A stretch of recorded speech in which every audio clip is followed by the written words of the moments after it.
The miner patted the horse gently. "Easy, easy," he murmured, trying to calm him. The horse had only been in the mine for 3 weeks and was not adjusting well. His hooves clattered on the rock ground as he stepped nervously to one side, bumping against the wall of the shaft. There was very little room to move, and the horse was taking up most of it. As the horse danced around, the miner noticed movement in the dim light.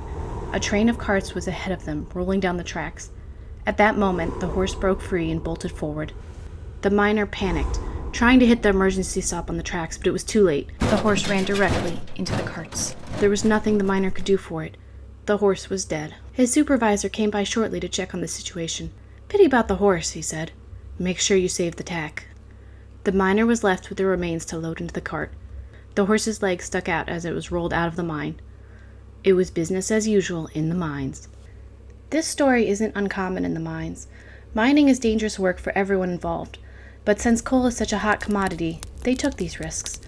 The Industrial Revolution ran on coal. During the 18th century, human life shifted from farms and craftsmanship to one based on manufacturing and machines. It was a huge advancement in technology for the human race. This advancement ran on coal. It was everywhere. It was once the primary method of power used for homes, businesses, transportation, and industrial factories. But I'm not going to get into the history of coal. This isn't a channel about coal use. I talk about horse stuff, which is why I'm talking about mining, obviously. Since everything ran on coal, there is a huge demand for it. Coal is found in the most inconvenient of places, underground. For those who wanted it, they had to dig like gophers to get it. If you haven't spent much time underground, that's understandable. We aren't a subterranean species. But you've probably heard the rumors of life underground, as it's well known for having bad air quality that annoyingly kills you, and also rocks. So many rocks. Sometimes the rocks stay where you want them to be, and other times they move around, making their way to their new location, your crushed body. There was the danger of explosions. If the initial blast didn't kill you, you could also die from the huge fire it created. The air down there can be flammable, and you're surrounded by flammable rock. If that doesn't get you, the shifting rocks could now crush you, or new bad air vents could be exposed. If you survive through all the mining accidents and mishaps, there's also the long-term side effects, like dying of black lung. It's an absolutely brutal job, which is why the general public was shocked to find out that women and children were in the mines too. In 1838, the Huskier Colliery flooded, killing 26 children. When the public read the report, there was outcry.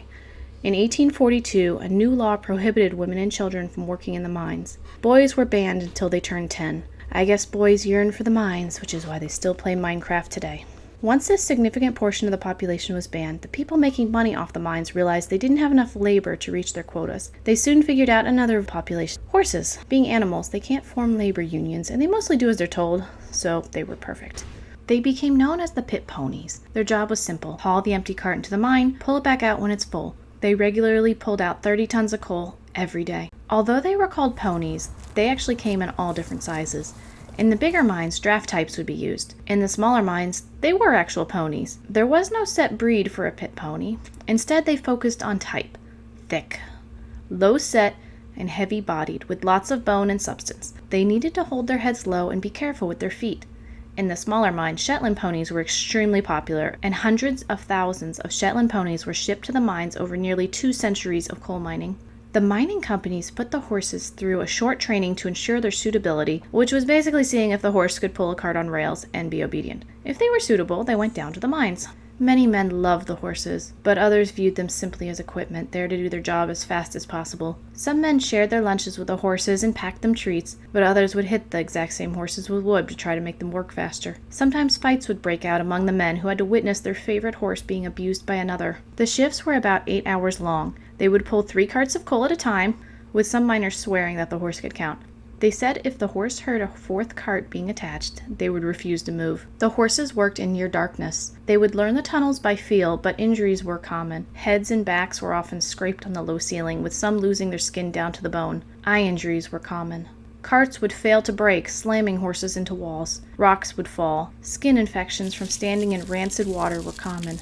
But many horses were credited with saving miners' lives. They were able to sense cave-ins before they happened and would halt, keeping their handlers safe from the falling rocks. This is not a life any horse would have picked. although over time regulations on horse welfare helped the horses a bit. Unfortunately, it did take many years and lots of people lobbying their governments for that to happen, and the changes weren't hugely significant. The British Coal Mines Regulation Act of 1887 was the first to protect the horses. Later on, in 1911, a full report of the working conditions were published, resulting in further regulations. Some of the new laws required horses to be checked by a veterinarian once a year. Horses were required to be at least age 4 to work. Contrary to a popular rumor I've seen over and over again, horses were not born in the coal mines. In some areas, the horses were required an annual 2-week holiday. They were pulled up from the mines and able to live their life out in the fields, just being a horse, likely the best days of their lives. When they weren't on their limited holidays, they either lived in the mines or right next to the mines. The lucky ones, if you can call any creature working in a coal mine lucky, were the horses employed at slope and drift mines.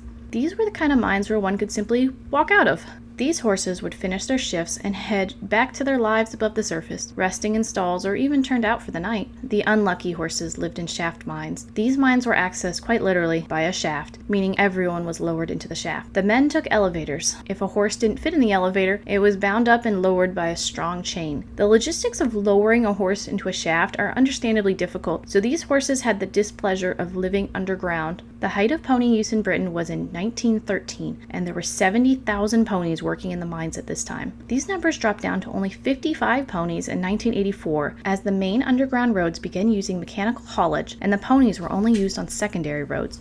Different countries stopped using pit ponies at different times, with the most recent being Robbie, who retired in May 1999 in South Wales. In one instance, 30 years ago in Australia, a mine was phasing out pit ponies, but they were planning to send the horses to slaughter. The miners, who loved the horses, figured out a plan to make them part of the miners' union and therefore were protected from losing their jobs. Years later, they were officially retired to actual pastures instead of metaphorical actual slaughter ones. As the world phased out pit ponies, it sort of seems like a happy ending, right? Well, perhaps for many ponies, but unfortunately not all. There are still many horses and ponies and donkeys with dangerous jobs in developing countries. Working animals are very common in these areas, and with human salaries as low as $1.50 a day, animal welfare isn't really top of mind. An organization known as Brook is trying to help these animals. Horses, donkeys, and mules are desperately needed by their owners to make money to feed their families, but the owners don't always have the resources for good care. Brook helps people learn to take better care of their animals and advocates to improve working conditions. It would have been better if the harsh working conditions of animals were left in the past, but we can't ignore that it's still happening. I encourage you to check out Brook or similar organizations to see if there's something you can do to help these animals. Thank you for watching. Please be sure to leave me a like and subscribe for more horse history. Give your horses a big hug, and I'll see you in the next one.